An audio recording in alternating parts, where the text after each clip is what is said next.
ఉర్రు తొలగించుకుంటా ధూమ్ధాం కార్యక్రమాలు కాళ్ళకు గజ్జలు కట్టుకొని రోడ్లపై ఎగురుతూ దొరుకుతూ పాటలు పాడుతూ పాటలతోటే మరి వారిని తరివేసి మరి వాళ్ళ తెలంగాణ తల్లికున్న బానిస సంఖ్యలను వాతావరణాన్ని కల్పించి ఆ తల్లి నీడలో ఈ రోజు మనం అందరం ఎంతో చక్కగా ఎంతో సుఖంగా ఎంతో సంతోషంగా మన పైరు పంటలతో చక్కగా మనం అందరం కూడా పిల్ల పాపంతో కుటుంబంతో చల్లగా బతుకుతా ఉన్నాం. అలాంటి ప్రక్రియలో మన పల్లెలో ఉన్నాం. దారిద్ర్యంతో పోవాలి. మన పల్లెలో ఉన్నాం. ప్రతి ఒక్క పల్లెలో ఉన్న గ్రామంలో ఉన్న మనందరం కూడా ఒక తాటిపై ఒక మాటపై ఉంటూ మరి మన గ్రామాన్ని చక్కగా సరిదిద్దుకొని గ్రామాన్ని అభివృద్ధి పొందడం నడిపించుకుంటూ మన పెద్దపల్లి జిల్లాలోనే రొంపు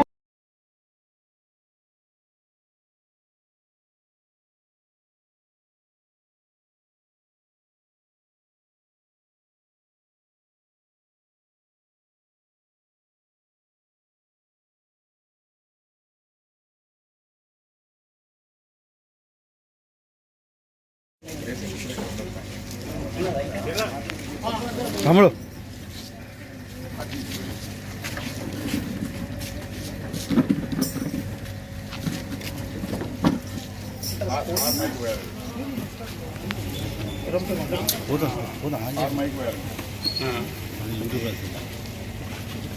రొంపెకుంట గ్రామ పెద్దలకి,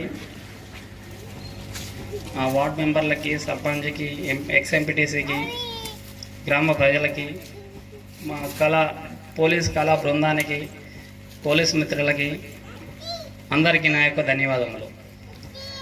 ఈరోజు ఈ పోలీస్ కళా బృందం మా వాళ్ళు ఫోన్ చేయగానే ఈ రొంపెకుంట అనేది ఫస్ట్ నేను వచ్చి 10 రోజులు అవుతుంది ఇక్కడికి రిపోర్ట్ చేసి పోలీస్ స్టేషన్లో. వచ్చిన తర్వాత ఫస్ట్ ఈ విలేజ్ సెలెక్ట్ చేసుకోవడం జరిగింది. ఎందుకంటే దాంట్లో 2 ఉన్నాయి, మంచి అనుకోవచ్చు చెడు అనుకోవచ్చు. నేనైతే మంచిగా అనుకున్నా. ఇది మేజర్ గ్రామ పంచాయతీ, కొంచెం పాపులేషన్ ఎక్కువ ఉన్నారు. తర్వాత ఒక స్కూల్ కూడా ఉంది, పెద్ద స్కూలు. ప్రజలు కూడా మంచోళ్ళని, ఇక్కడ ప్రజలు కూడా మంచోళ్ళని మా వాళ్ళు చెప్పే మాటలు 4 మంచి నేర్చుకుంటారని మేము ఈ విలేజ్ సెలెక్ట్ చేయడం జరిగింది. అదేవిధంగా మేము అనుకున్నట్టే ఇంకో కొంతమంది గ్యాదర్ అయితే బాగుండేది, వర్షం వల్ల గ్యాదర్ కాకపోవచ్చు. ఇంకొకటి ఇప్పుడు మేము ఇక్కడ ఈ అవేర్నెస్ ప్రోగ్రాంలు కానీ ఈ కళా బృందం వచ్చి మీ విలేజ్లోకి వచ్చి అవేర్నెస్ చేసేది ఏంటంటే 2. ఒకటి మత్తు, అంటే గంజాయి విలేజ్ లెవెల్లో కూడా వచ్చేసింది.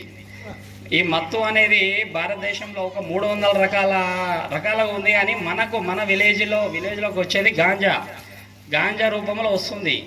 అది వస్తుంది. దాన్ని మనము పక్కోడే తాగుతుండు కదా, నేనైతే బాగానే ఉన్నా, నా పిల్లలు బాగానే ఉన్నారని కాకుండా సమాజం కోసం మీకు వచ్చిన ఇన్ఫర్మేషన్ మాకు చేరవేస్తే ఆ చెప్పిన వాళ్ళ ఇన్ఫర్మేషన్ మీ ఎవరికి చెప్పం. మీరు సమాజానికి మంచి చేసినట్టే. ఇన్ఫర్మేషన్ ఇచ్చేది మంచి చేసినట్టే. లేదు ఆడు ఎటుపోతే నాకెందుకు, ఇప్పుడు నేను చెప్తే నా మీదకి ఎక్కడ వస్తుందో అని అట్లా ఏం భయం పెట్టుకోవద్దు. మీరు ఈరోజు ఇచ్చే ఇన్ఫర్మేషన్ రేపు మీ ఆ పక్క పిల్లల వల్ల మీ ఊరు అంతా బాగుపడుతుంది. ఏది మాకేం సంబంధం అని మీరు వదిలేస్తే మీ ఊరు చెడిపోతుంది, ఆ పిల్లవాడు చెడిపోతారు. మీ ఇలా రాకపోవచ్చు, మీ ఇంట్లో రేపు వస్తుంది. ఈ గాంజా ఆ చాక్లెట్ రూపంలో కానీ ఇంకా వేరే రూపంలో కానీ ఇట్లా వస్తుంది. మీరు అబ్జర్వ్ చేయాలి. తల్లిదండ్రులు మెయిన్ ఇప్పుడు 10th class 9th class 10th class intermediate పిల్లల మీద ప్రత్యేక శ్రద్ధ పెట్టాలి. ఆడ ఏం చేస్తుండ్రు డైలీ యాక్టివిటీస్లో మీరు అబ్జర్వేషన్ చేయాలి. ఏదైనా కొంచెం తేడా కొట్టినప్పుడు మా దగ్గరికి తీసుకురావాలి. లేకపోతే మీరు కౌన్సిలింగ్ సైకాట్రిస్ట్ దగ్గరికి తీసుకెళ్ళి కౌన్సిలింగ్ ఇప్పించాలి. ఎట్టి పరిస్థితుల్లో ఆయనకి కొంచెం అలాంటి చేస్తే కొంచెం ఆడు కూడా అర్థం చేసుకోండి, నా తల్లిదండ్రులు నా మీద కొంచెం కాన్సన్ట్రేట్ చేస్తున్నారని భయపడతాడు. లేదు అనుకో, నువ్వు అట్లనే అన్నాడు అనుకో, ఆడు ఇంకా ఆయనకి అర్థమైపోతుంది నన్ను ఏం పట్టించుకుంటలేరు. ఆడు ఎప్పుడైతే అలవాటు పడ్డాడో నీ మాట విన్నాడు, నా మాట విన్నాడు. ఇంకా అది దానికని ఇది డేంజర్ అని చెప్తున్నా.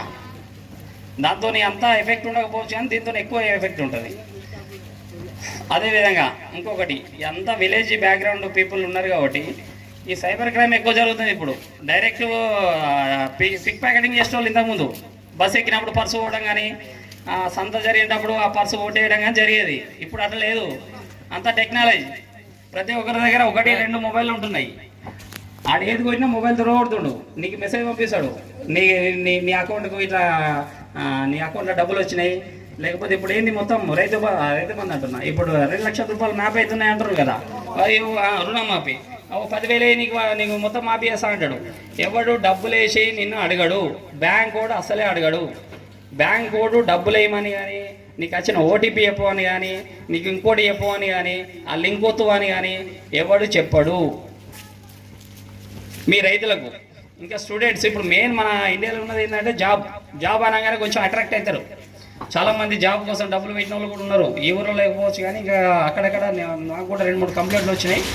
జాబ్ అనగానే కొంచెం యూత్ అట్రాక్ట్ అవుతుంది. ఎందుకంటే అప్పుడు నా 20-21 ఇయర్స్లో నేను ఏదో జాబ్ చేయాలి తొందర అన్నట్టు.